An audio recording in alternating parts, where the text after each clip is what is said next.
Seja bem-vindo à terceira aula da nossa minissérie Psicanálise e Espiritualidade. E hoje a gente vai falar dos orixás e a influência na psique. Mas antes da gente começar a nossa aula de hoje, eu queria agradecer a montanha de comentários que está acontecendo lá na comunidade dessa nossa minissérie. Então, se você está lá, eu quero agradecer os seus comentários, os seus elogios, as suas perguntas, que hoje no final também dessa aula a gente vai responder algumas perguntas, as mais comuns que estavam lá na comunidade. E se você não está lá, entra lá, vai interagir com as pessoas que estão falando sobre as aulas que a gente deu nessa minissérie. Você também pode deixar os seus questionamentos, as suas dúvidas, enfim, participa dessa comunidade que é exclusiva para esse momento, sobre todas as aulas que nós demos até agora, tá bom? Então, fica com a gente até o final que eu vou responder algumas perguntas junto com a Márcia. E agora a Márcia tá aí para trazer a influência dos orixás na psique. Ela vai falar um pouquinho de espiritualidade, alinhando aí com a psique, a psicanálise e espiritualidade. Não é verdade? Oi, criancinhas. Então vamos lá, né, Andresa? Porque orixá, as pessoas pensam que é fora, que a gente é extracorpórea, que é... Mas não são. São simplesmente arquétipos, frequências, que nós vamos ver em Jung. Jung traz muito essa coisa de arquétipo. Tá, então no curso de Psicanálise e Espiritualidade tem Freud, Jung, Lacan, todas as principais bases da psicanálise. Exatamente, os principais psicanalistas, porque cada um se especializou numa parte da psique e no que movimenta a psique. Freud, por exemplo, ele só embasou, ele deu estrutura para a coisa. E como ele estava, gente, isso é uma coisa óbvia, se eu estou ocupado fazendo uma coisa, não dá para eu fazer outra coisa. Claro. Então sempre vem alguém depois aprofundando. Isso não significa que um é melhor que o outro, não. Cada um teve a sua função e eu juntei tudo. Tá. Entende? Inclusive e essa parte de orixá cabe mais a Jung, porque Jung falou muito nos mitos gregos e romanos. Não significa que Freud não tenha falado, porque Freud falou de Eros, psique, complexo de Édipo, também tinha mitologia lá dentro de tudo que ele postulou. Só que nós pegamos a mitologia iorubá. Né? Então, cada orixá, é como se cada orixá fosse uma frequência minha, sua, enfim, da humanidade. Então, quando eu falo assim, ai, meu pai Ogum, o que eu estou falando? Qual é a representação? Qual é o arquétipo, né? Arquétipo tipo antigo. É uma forma sem conteúdo. Conteúdo quem vai pôr sou eu. E é um mito também, porque todo mundo conhece a historinha de Ogum, que vai conhecer a historinha de São Jorge, e todos vão sincretizando. Tá. Entende? Por isso que eu falo que é tudo sempre a mesma coisa, só com um nome diferente. Que o sincretismo quer dizer que, por exemplo, na mitologia iorubá, a gente fala de Ogum. E aí, no cristianismo, no catolicismo, a gente vai chamar de São Jorge. É isso? São Jorge, São Miguel Arcanjo, porque aí o sincretismo, as pessoas vão fazendo, vamos chamar de fazer link, cada um faz com uma determinada característica. Que legal. Mas o que é importante para nós? Tem um mito lá, eu sou filho de tal orixá, de tal, ou santo da minha cabeça, né? O que significa exatamente isso? Qual é a minha principal característica? Então, vamos pegar alguém que tem a característica de Ogum, que é o guerreiro. Tá. Né? Então, vai ser uma pessoa mais explosiva, ela vai querer fazer, ela vai querer acontecer, ela vai se expor, ela vai se arriscar, ela está sempre pronta para ir para a luta. Então eu costumo falar que Ogum canta na cabeça dessa pessoa, até para tirar a conotação religiosa. Tá. Eu não falo que é santo de cabeça. Ogum canta na cabeça dessa pessoa. Por quê? Porque o temperamento dela propicia isso, uma série de fatores leva ela a isso, né? A psique leva ela a isso. Mas eu tenho Ogum, vou lembrar de um ponto, eu tenho Ogum na minha companhia também? Tenho. Toda vez que eu falo assim, eu vou lutar por isso, eu vou à guerra, eu vou fazer uma coisa, eu estou usando a frequência de Ogum. Quando eu falo, por exemplo, de Oxum, né, que é uma deusa que está ligado ao amor, e eu me baseio muito nos tronos da Umbanda, que são 7 tronos, tá? Que eu não vou falar em tudo, porque senão a coisa não acaba mais. Mas isso está dentro do curso de psicanálise Está e espiritualidade. dentro do Você explica curso, tudo. Explico tudo, tanto na parte que eu dou em Freud, que entra alguma coisa também, quando eu falo dos temperamentos e etc., como na parte de Jung, que eu vou aprofundar mais ainda, né? Tá. Então, quando eu falo de Oxum, eu estou falando, Oxum pode ser a Virgem Maria, não sei quem. Então, essa coisa de mitologia, principalmente essa mitologia que nós vamos ver, tem várias vertentes, e é isso que no curso vai ser apresentado e vai ser discutido. Mas Oxum praticamente senta no trono do amor. Tá. Então é aquela pessoa, é aquela mãe mais amorosa, mais acolhedora, mais calma, mais tranquila, porque está ligada à água. Que água? A água do rio, a água de cachoeira, que é a água doce. Tá. Né? E Iemanjá já é aquela mãezona que se sacrifica pelo filho. Então eu tenho todas essas frequências em mim? Tenho. E como eu costumo dizer, sabendo usar não vai faltar. Então eu estou precisando, por algum motivo XPTO, de usar a energia de algum, porque eu preciso resolver alguma coisa, tem alguma encrenca na minha vida que eu preciso ir lá batalhar. Então eu vou frequenciar algum, significa que eu vou receber espírito? É isso que na psicanálise e espiritualidade fica claro. Eu não recebo espírito porque eu sou um espírito. Isso significa que não exista os extracorpóreo, que vem, né, o meu guia, ou o meu mestre ascensionado, ou o meu anjo da guarda. Existe, mas está tudo ligado a mim, ao meu propósito de vida. Oxóssi senta no trono do conhecimento. Então, quem canta na minha cabeça? Oxóssi. Né? Que é conhecido como o caçador de uma flecha só. Por quê? Devido ao meu temperamento, eu não vou fazendo as coisas impulsivamente. Eu planejo, eu fico pensando, eu estruturo e só depois eu gasto a minha flecha, né? E está ligado à caça, né? Porque ele era um odé, como se diria no candomblé. Então, Oxóssi é uma frequência minha e é a frequência mais forte que eu tenho. Não significa que eu só tenho essa, não. Em mim também habita a energia de todos os outros orixás. Então, um é o de cabeça, que chamam de cabeça, ou o que canta. O que canta, eu gosto de falar de que canta, porque se fala de cabeça já vai para a religião. E o nosso curso não vai falar de religião em momento algum. Em momento algum. Nós vamos falar do orixá em relação à mitologia iorubá. Sim. Da mesma forma que Jung apresentou várias mitologias, porque na realidade nós temos 16 mitologias. Das quais eu não conheço nem metade. Mas a gente pode falar a nórdica, a egípcia, a grega, a romana, a iorubá e por aí vai. E cada um se especializa em uma, e essas mitologias trazem esses arquétipos, que são essas forças, esses raios. Essas frequências. Essas frequências, na verdade, são essas frequências. São essas frequências. O de cabeça, o que canta na cabeça, é um principal, que vai ser uma característica muito forte daquela pessoa e que tem a ver com o projeto de vida dela, com aquilo que ela veio manifestar. Isso, o que não significa que as outras frequências, que os outros mitos, que os outros orixás também não frequenciam. Entenda. Então a gente tem todas as forças e uma delas é uma muito estruturada dentro da gente. Muito estruturada e muito identificada na gente, de forma que seria um mito pessoal. De forma que quando eu leio a história de Oxóssi ou de qualquer um que sincretize com ele, eu me identifico com aquela história. Tá. Então o mito pessoal, ele diz muito sobre a minha essência, e esse processo da minha essência diz muito sobre o meu projeto de vida, aquilo que eu vim manifestar na Terra. Exatamente. E aí, quando eu sei do mito principal que eu vivo, eu me aproximo da minha essência.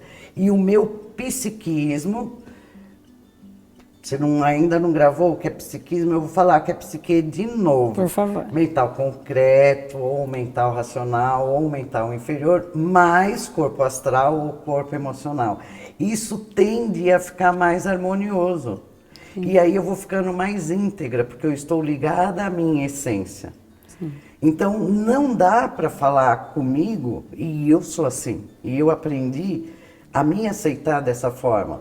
Se alguém vem trazendo um conhecimento novo para mim, obviamente eu ouço. Mas na medida que eu estou ouvindo, eu já estou questionando para ver se é, se não é, se bate com a minha realidade, se não bate com a minha realidade, onde eu posso usar e etc, etc, etc. Entende isso? Entendo. Então, quando a pessoa sabe qual é essa essência dela, qual é esse mito que canta na cabeça dela, que é uma grande força, ela tende a ter mais consciência sobre si mesma e sobre o que é possível ou menos possível, o que faz mais sentido ou não dentro dessa estrutura dela. Então, o outro vem, me traz questões, informações, problemas, enfim, ele traz alguma coisa, eu vou filtrar dentro disso que eu já conheço sobre mim e ver como é que eu posso atuar, se posso e se devo dentro das minhas forças, da minha essência, é isso? Isso, e não é só como eu devo atuar, a gente atua, é uma coisa, não tem meio que livre-arbítrio. É inerente, né? É inerente, é inato, você é daquela forma, e se sai daquela forma, a vida não flui. Porque é como se você saísse, não tem como sair da rota, tá, pessoas? Não é isso que eu estou falando. Mas é como se você deixasse por alguns momentos, esquecesse que você é autor da sua própria história. Você esquece disso, porque você está tentando, você é de um jeito, por uma dificuldade de aceitar o seu jeito, porque você está tentando ser de um padrão que definiram como o certo e o errado, você nega a sua essência, naturalmente você começa a criar bloqueios, couraças, uma psicanalista traça, essas couraças que dificultam o fluxo natural da vida. Da sua vida. E aí é que começa a aparecer os distúrbios psíquicos. Né? Uma coisa que hoje é onda é a história da depressão. O que é a depressão? Nada mais é do que você, espírito, não se permitir manifestar. Então você vai se reprimindo, você vai se apertando dentro de você, apertando dentro de você. E aí você fica depressivo, ou seja, você está abaixo daquilo que é a sua manifestação. Abaixa mais ainda, sai mais do seu propósito de vida, sai mais da sua mitologia pessoal, vem a síndrome do pânico, que são sintomas de morte no corpo físico, né? Que ocorre por quê? Porque, de fato, para a sua alma, para você espírito, você não está vivendo. Então aquele corpo físico não está servindo para nada.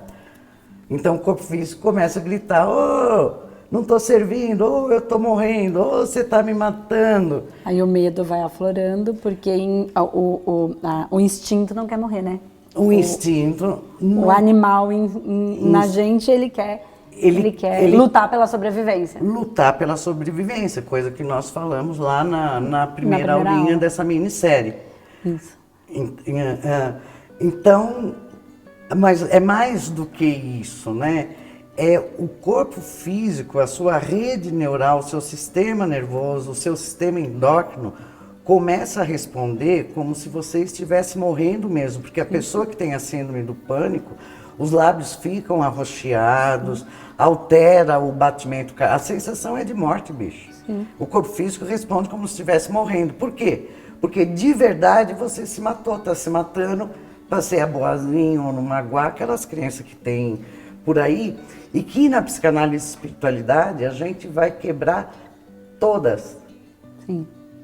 Né? Ou todas que surgirem, a gente vai pegar na unha e ver. E essa história dos orixás, que nada mais é do que um mito pessoal, eu poderia falar do mito grego, mas isso já está muito batido, né? E aqui no Brasil, todo mundo, independente da religião, tem um pezinho na macumba. Então fica mais fácil da pessoa entender. Mas não se trata de incorporação, se trata de frequenciar.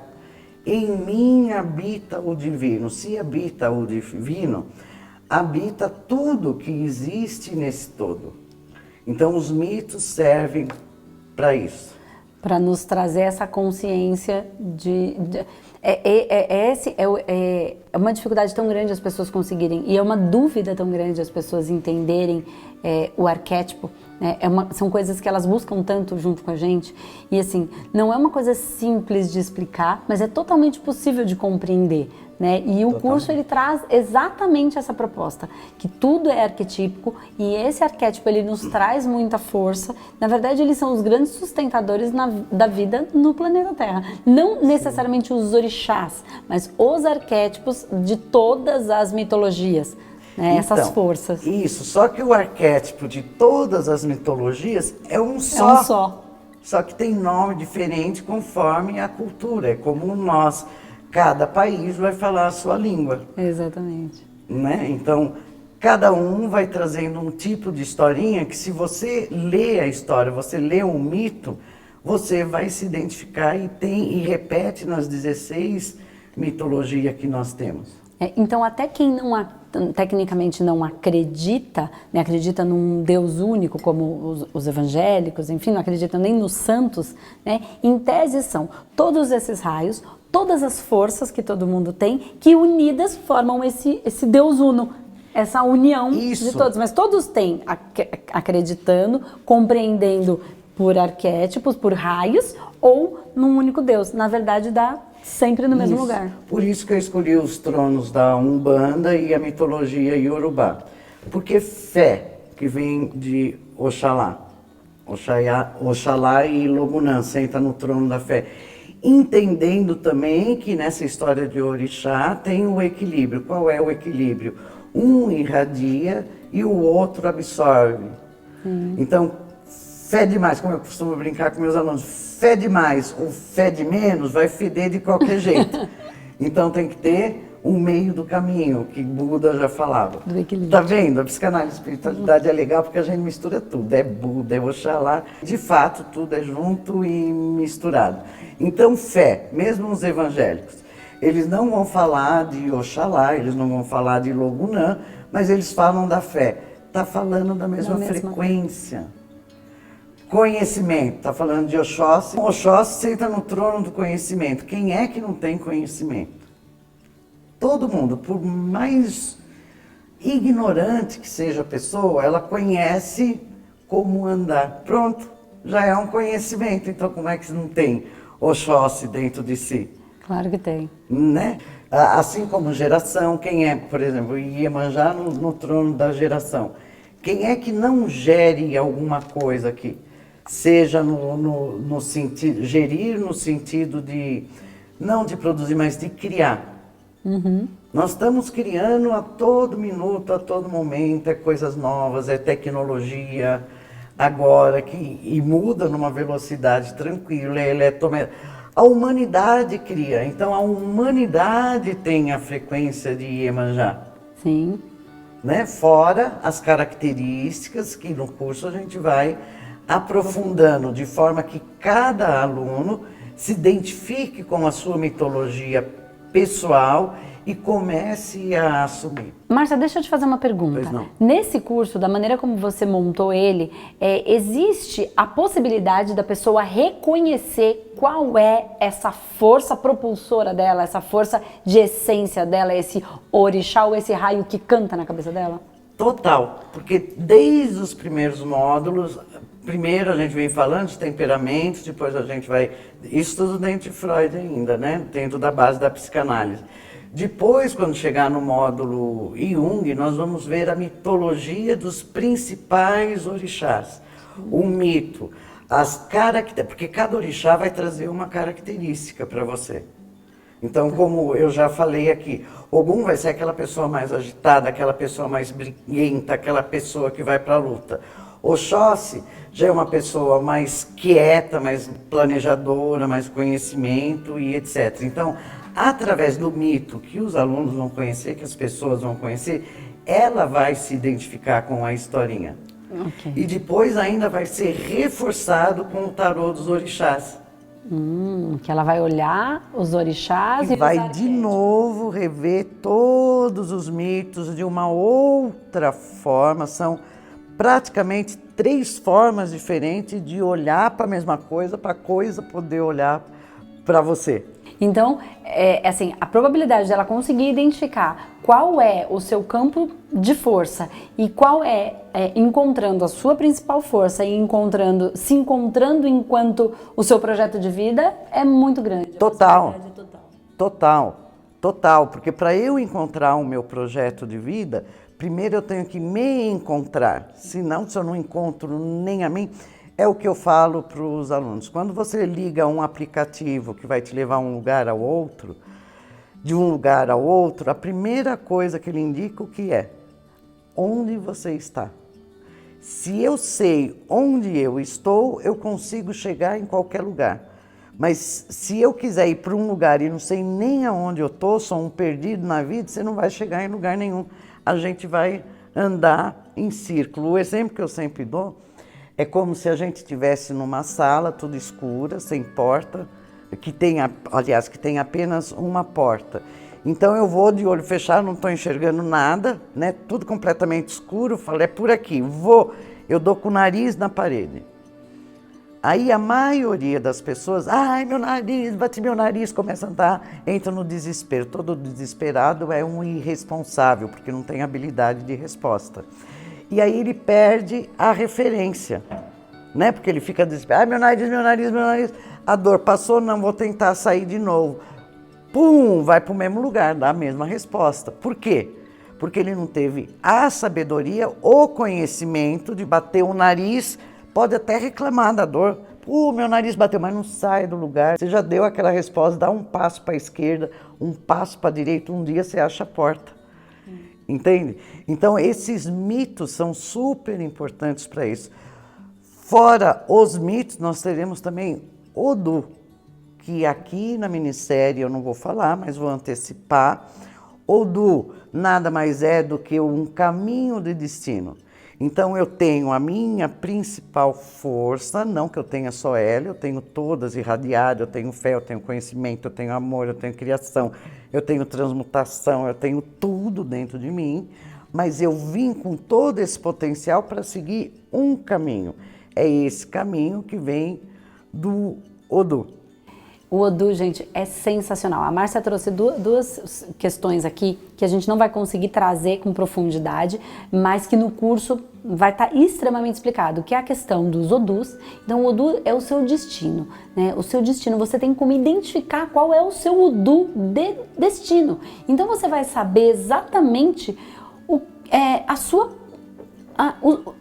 tentar fugir do seu destino é sofrimento. Então, quando você entende qual é o seu destino, e é um exercício que vai ser feito, onde você entende o seu destino, e quando você entende, por isso a gente consegue falar com mais propriedade que nós não temos livre arbítrio. Então, na verdade, é porque o seu destino terá que ser cumprido, é o seu projeto de vida para você manifestar. E os Odus vão te ajudar a entender o seu projeto de vida exatamente. E uma outra coisa que ela trouxe aqui é sobre os elementos. A Márcia aqui estudou muito sobre os elementos, e essa questão dos elementos, quando a gente fala dos signos, na verdade a gente fala de terra, água, fogo e ar, né? E esses são os principais elementos primários para toda a composição da terra, e lá dentro ela explica muito profundamente. Então você que vem acompanhando o meu canal, viu já eu falando sobre os elementos, sobre os signos, na verdade esses são os elementos e os temperamentos, e lá ela vai abordar muito profundamente esses temperos, né? Então tem gente que é mais apimentada, tem gente que é mais emocional no sentido de mais que chora mais, ou que é mais, enfim, mais bravo ou mais aterrado. Então tudo isso diz muito sobre quem eu sou, né? Então a união de todos esses saberes faz com que a gente consiga se compreender sabendo onde eu tô, qual é o endereço do GPS de onde eu tô, e aí naturalmente eu tenho mais facilidade de seguir ao meu destino. Isso, e aí o Odu vem falando, olha, o seu destino, o seu caminho é esse. E gente, não tem como escapar, porque você se programou para isso. E até eu dar o Odu, até chegar lá no final do curso, as pessoas já quebraram vários paradigmas, várias crenças. Então eles vão usar justamente a sabedoria interior para compreender isso e seguir o seu caminho daquela forma. E é impressionante como repete, né? A historinha do mito, principalmente nos Odus, quando você calcula o seu Odu. E eu falo isso por quê? Porque eu também sou psique. Então, eu também me analisei, eu também faço psicanálise, tenho a psicanalista até hoje, eu também observo a minha psique, eu estudei os mitos, eu vi que aos 50 e poucos anos, eu vi exatamente que eu segui o mesmo caminho daquele meu Odu, que a gente chama de Odu de placenta, que é o caminho que é super fácil de calcular e todo mundo vai aprender. É muito legal. E assim, uma coisa que eu acho interessante a gente falar é que o curso, ele dá possibilidades incríveis, né? A gente vai falar disso um pouquinho mais pra frente, mas assim, ele dá possibilidades incríveis porque é a possibilidade de se conhecer e como aqui no Espaço Humanidade a gente sempre pensa, né? Espaço Humanidade, consciência que cura, né? Então sempre entendendo que quanto mais consciência eu tenho, mais eu me curo. Então eu posso ser terapeuta da minha própria vida. Então o curso ele dá essa possibilidade Sim. de você se conhecer, se reconhecer e se amar do jeito que é. E naturalmente ele te dá a possibilidade de trabalhar como um psicanalista e espiritualista. Então você tem uma profissão, se assim você desejar, Sim, né? com certeza. E você também tem a possibilidade de se reconhecer, né? De se reconhecer, entender a sua essência e aí viver muito mais feliz, acabando com essas dores, com essas doenças que na verdade não são doenças, são só falta de reconhecimento de quem você é. É ignorância. E a palavra-chave é reconhecer, ou seja, conhecer você novamente, porque hoje você só conhece a sua manifestação, que Freud chamaria de ego, ou personalidade, enfim, cada um vai dar um nome para o bagulho, como sempre, para complicar, cada um dá um nome. Quanto mais difícil, mais valor, né? E não é, o valor está no simples. Né? Então eu trago no curso de psicanálise uma linguagem bastante simples para isso, que é para as pessoas poderem se reconhecer, ou seja, destruir aquela persona que ela criou e que Jung vai falar de persona, que são as máscaras, que faz parte da psique. Consegue compreender? Não dá para fugir de fazer papel ou de se identificar com isso, com aquilo, faz parte da nossa psique. O problema começa quando você começa a acreditar que você é aquela personalidade, que você é aquela persona. E nós não somos, ninguém é, nós somos essência divina, nós somos espíritos, essência de consciência.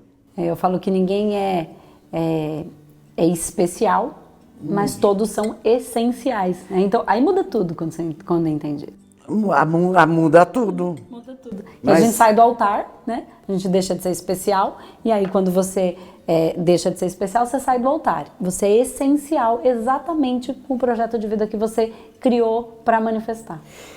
Isso, mas Andresa Molina, agora sou eu que te pergunto. Quantas pessoas você conhece que não querem ser especiais e aceita só, entre aspas, ser essencial? Ninguém, sabe por quê? Porque há uma inversão de valores na sociedade. Ser essencial é o único, é uma coisa assim que vai muito para lá, muito além de especial. Mas as pessoas querem ser especial, diferente, querem chamar a atenção. Mano, não rola. Exatamente, porque quando você é essencial, a hora que você tá bravo, você manifesta o seu bravo. E aquilo é essencial naquele momento para acontecer um movimento energético, para que a coisa se desenrole como ela tem que se desenrolar. Só que aí a gente se julga, né? Que tá errado. E aí a gente não entende que ser essencial é muito muito melhor e muito mais gostoso, muito mais fácil de viver e muito mais importante do que ser especial. Especial é modinha, passa. O essencial já está falando, a palavra é uma coisa que não dá para ficar sem. Não passa. Não passa, é eterno. E é essa consciência que a maioria das pessoas não tem. Sim. E que na psicanálise e espiritualidade vai começar a compreender. Então, além de uma profissão, é algo que vai transformar a vida da pessoa, como transformou a minha, como transformou a sua, como já transformou centenas ou milhares de pessoas. Porque a pessoa vai se reconhecer, ela vai conseguir ficar íntegra. E se eu fico íntegra, que é pensar, sentir e agir de uma forma coesa, o que acontece? Meu eletromagnetismo aumenta. Aí a vida vai ser do jeito que eu sinto vontade. E ter vontade é diferente de ter desejo. Isso também as pessoas vão aprender qual é a diferença entre vontade e desejo. Exatamente, aí faz muita diferença, porque aí você consegue sim, com todo esse conhecimento, atrair para a sua vida aquilo que você quer, não aquilo que vai preencher, que você precisa para cumprir com o seu projeto de vida. E o universo é extremamente generoso, né? É generoso porque em nós habita a frequência do todo, né? E aí nós vamos entender essa frequência do todo através dos 7 tronos, através dos orixás, do mito pessoal de cada um, dos odus. Cara, não tem como não fazer a magia da vida acontecer com o autoconhecimento que você tem. A minha vida é exatamente do jeito que eu quero, eu me sinto. E como a gente sabe, uma outra pergunta, como a gente sabe que a vida é exatamente do jeito que a gente quer, que está na vontade, que estamos no caminho certo? É porque aqui fica aquela paz, aquela tranquilidade, entendeu? Você olha para dentro, nada te perturba. Ai, o mundo está acabando. Você fala, ai, que legal, está acabando, vamos começar tudo de novo. Ai, o mundo não vai acabar, que legal, o mundo não vai acabar, nós vamos continuar. Ai, tem um terremoto, nossa, que interessante, como vai ser? Praticamente nada afeta, a não ser nossos afetos, os nossos apegos, né? Fala. E é muito legal, porque assim, tem gente que acredita que em algum momento a gente ganha consciência e aí, ok, já ganhei toda a consciência. E aí, assim, não é assim, né? Eu estudei muito, trabalhei muito, trabalho ainda muito dentro do processo energético e espiritual. E continuo fazendo psicanálise. Então, além de todo o curso que eu fiz, de todo o trabalho que eu e a Márcia já desenvolvemos, hoje a Márcia, ela tá com a gente no Espaço Humanidade, mas ela também é minha psicanalista. Então, toda semana eu vou me olhando, parando um momento para olhar para mim, para aquela semana, para os acontecimentos, para linkar as coisas. Por que uma coisa aconteceu assim? Ou como é que eu atraí? O que eu vibrei? Por que startou, qual foi o gatilho que startou na minha vida? Então, assim, todos os dias, todas as semanas, eu tô olhando para mim. Então, tem gente que fala, Andresa, como é que você consegue? Como é que você entende tudo isso? Mais do que estudar, é se olhar. Então, antes de eu fazer um trabalho para fora, eu faço um trabalho para dentro diário. E a Márcia me ajuda nisso. E eu trabalho a psicanálise e espiritualidade com a Márcia toda semana, já há algum tempo. Então, além de ser uma psicanalista, eu também trabalho semanalmente o meu processo psicanalítico. Como eu, que tenho 20 e poucos anos, vou falar 20 e poucos, tá, André? Sou psicanalista, exerço a profissão. Lógico que depois de um tempo você já aprende a se autoanalisar. Sim. Mas eu chego em alguns nós cegos que a gente tem, em alguns nós que não fogem à nossa percepção. Chama tá muito pontos cegos, né? Pontos cegos, isso, ponto cego. É um ponto cego que nos torna um nó cego. E aí a gente aprende isso também, Freud explica parapraxia, que é trocar uma coisa pela outra, né? Então a gente chega nesses pontos cegos, eu chego que eu preciso do olhar do outro. Porque quando eu falo com o outro, eu estou frequenciando, né? Aí é uma coisa divina, porque é uma troca. Só que o outro, no caso, a minha psicanalista, ela vai ouvir, vai captar as minhas frequências e vai devolver para mim para que eu possa entender o que eu estou frequenciando. Não é o psicanalista que vai mudar, é a pessoa que tem que entender a frequência que ela está entrando.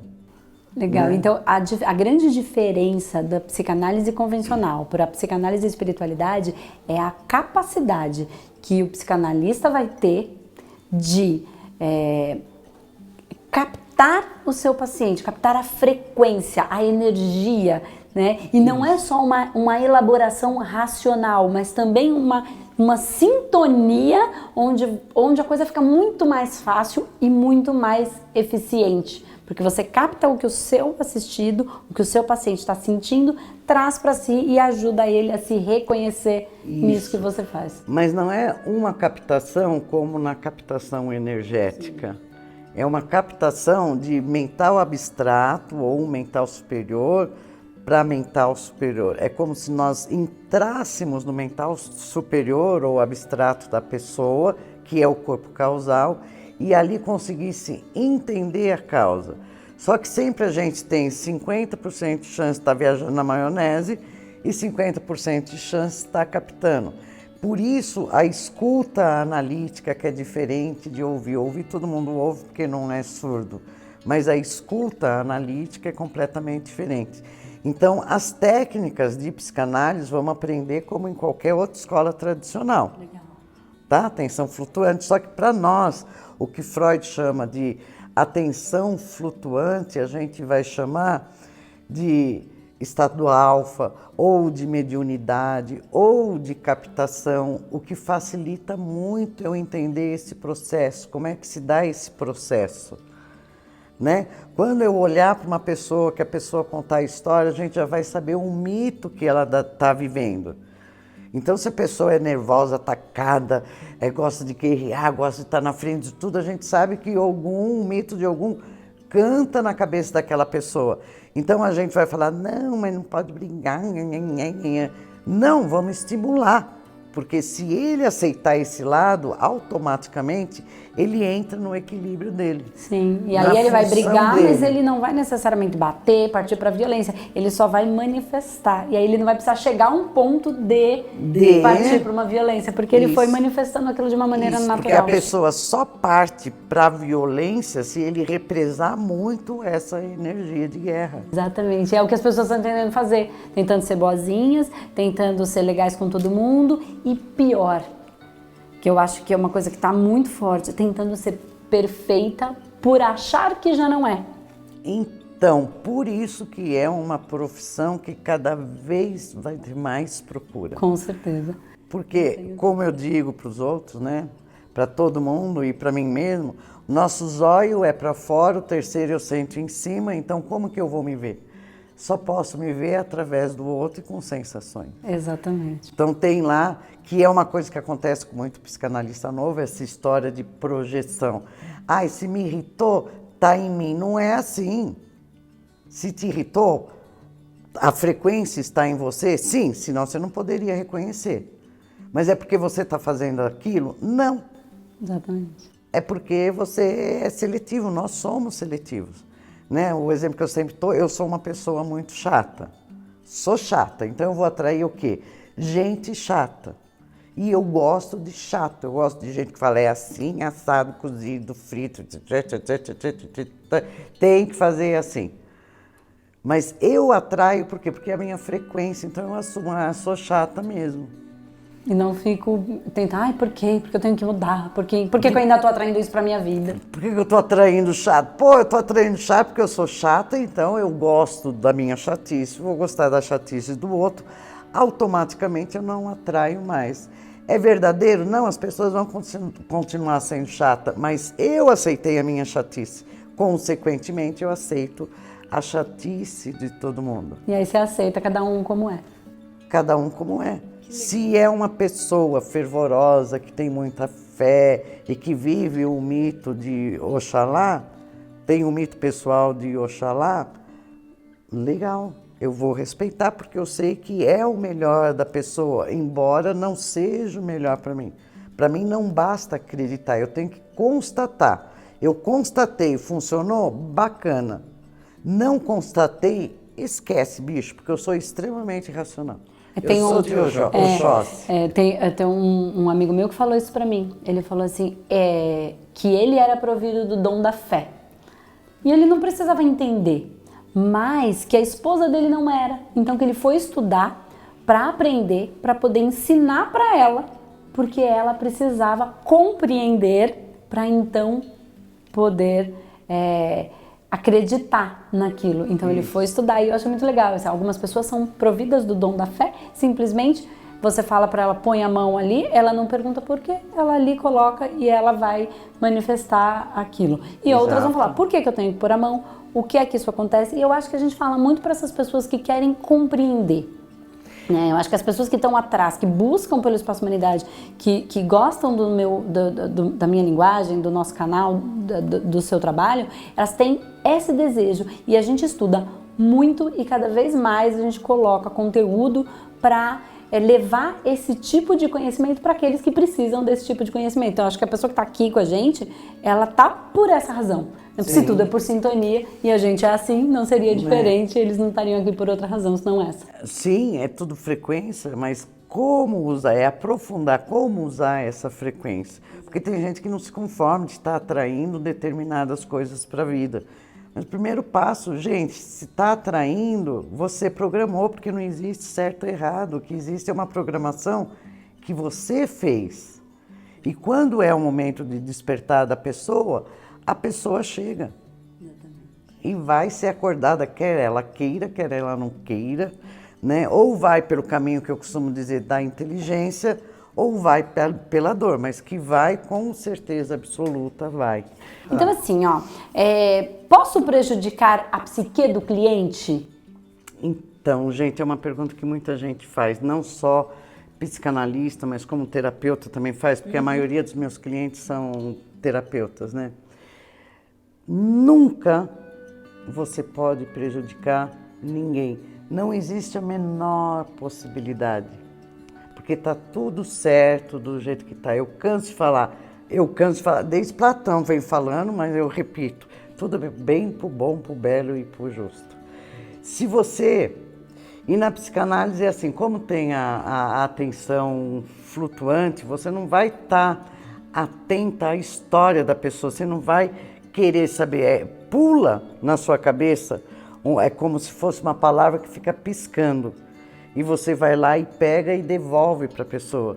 Então não tem como prejudicar, porque se a gente tivesse a capacidade de prejudicar alguém, a gente teria a mesma capacidade de fazer alguém feliz. E se a gente tivesse essa capacidade de fazer alguém feliz, todos nós seríamos todos felizes, porque o que uma mãe mais quer é que o filho seja feliz. Como todo mundo é filho de alguém, então seria todo mundo feliz. Então, da mesma forma que não existe uma coisa, não existe a outra. O que existe é a pessoa ter um receio, porque ela está preocupada com a imagem dela. Ela não quer errar porque ela está preocupada com ela não está preocupada com o cliente. Porque o dia que ela se preocupar com o cliente, essa pergunta não vai existir mais, essa dúvida não vai mais existir. Que na verdade é o que a gente fala que é o amor de fato, né? É estar presente para aquele momento. Exatamente. Legal. Então, como é que eu faço, uma pergunta muito, que eu recebo muito, que eu queria que você me ajudasse a responder, que é, como é que eu faço para não julgar? Então, compreendendo que você vai julgar sempre, porque nós somos seletivos. O que acontece? Para eu analisar se uma coisa é boa ou não é boa para mim, se é agradável ou não é agradável, eu já estabeleci ali um julgamento. Um critério, né? Um critério. O julgamento é um critério que eu uso, é uma forma de selecionar para mim. Qual é o julgamento prejudicial? Nem é o julgamento. É o, como fala, é o veredito que você dá. Condenação, né? A condenação que você dá. Porque julgar, nós sempre vamos julgar, porque julgar é analisar. Mas o que acontece com a maioria dos clientes, né? que tá, porque óbvio, se você exerce psicanálise e espiritualidade, você vai atrair pessoas que já têm algum conhecimento de espiritualidade. E muitos vêm com essa coisa, eu não posso julgar. O que acontece? Quando a pessoa entra num julgamento, tal pessoa é chata, tal pessoa não é, uma forma de avaliar, o que ela começa a fazer? Ela bloqueia isso e começa a se auto-julgar. Não, eu não posso fazer isso. Cara, ela deixa de ser natural. A gente sempre vai julgar, porque o julgamento nos leva a critério. Agora, a condenação nos leva à forca, porque vai trazer culpa, porque vai trazer bloqueios, porque vai trazer conflitos, porque a gente vai começar a querer entrar num certo e num errado que não existe. Dentro do curso você vai falar muito disso, né, Mar? Direto e reto. Quem pode ser psicanalista? Tem algum pré-requisito? Como é que é? Quem é que pode ser psicanalista? Não tem pré-requisito nenhum. Primeiro, porque a psicanálise não é uma ciência. Segundo, porque não existe curso de graduação em psicanálise. Existe, sim, dentro da psicologia, uma cadeira psicanálise. Mas psicanálise é um curso livre. É óbvio que a pessoa precisa, no mínimo, ler e escrever. Mas para ser um bom psicanalista, né, ou um psicanalista, acima de tudo tem que ter amor. Amor de aceitar o outro. Não vou chamar que é pré-requisito, porque nem isso precisa, porque durante o curso, com todos os conhecimentos e reconhecimentos que os alunos terão, ele vai desenvolver esse amor não incondicional, tá? Porque nós não temos a capacidade e os alunos vão saber o porquê, eu explico, mas um amor de não se deixar afetar e nem ter a menor vontade de afetar o outro. Que delícia. Então qualquer um pode, né? Que delícia. Uma outra pergunta que ficou muito forte, que eles trouxeram: posso trabalhar legalmente com atendimentos em psicanálise? Sim, porque o nosso curso é registrado na ABRAT, que é a Associação Brasileira do Terapeuta Holístico, né? Então vai ter lá um númerozinho, vai estar registrado, recebe o certificado, tem atividades extras, tem um número exigido. Onde que não é válido, ou para que não é válido a psicanálise, tá? Para convênio médico, assim como a maioria dos convênios médicos não cobre algumas áreas, também não vai cobrir a psicanálise, né? Então nós vamos poder passar recibo? Podemos, mas não é um recibo válido, porque psicanálise não é uma ciência, não é um curso de graduação, é um curso de formação e, acima de tudo, informação. Uma outra pergunta é: num curso online, eu vou conseguir aprender tanto quanto num curso presencial? Sim, com certeza absoluta, e eu vou falar de novo, e quando você fizer o curso, você não vai fazer mais essa pergunta. Tempo e espaço não existe. Você vai aprender a mesma forma, mesmo porque nós temos uma equipe de suporte que vai responder todas as suas dúvidas. As aulas estão sensacionais, então é a mesma coisa. E principalmente nesse momento que nós estamos passando e já passamos por uma revolução digital, por uma globalização. Eu não quero que a psicanálise fique, por exemplo, nós estamos no Espaço Humanidade em São Paulo. Eu não quero que fique só em São Paulo, eu quero que tenha psicanalista espiritualista no mundo, no Brasil inteiro. Por quê? Porque todo mundo precisa se reconhecer e se identificar principalmente como um ser essencial, como um espírito. Então é a mesma coisa. Uma coisa que é muito legal também é que com a internet o mundo ficou grande, né? Ou ficou pequeno. Aproximou, na verdade. Aproximou. Porque assim, além de você poder fazer o curso de maneira online, você pode fazer atendimentos online. Sim. A gente faz, a minha psicanálise que eu faço com a Márcia é online.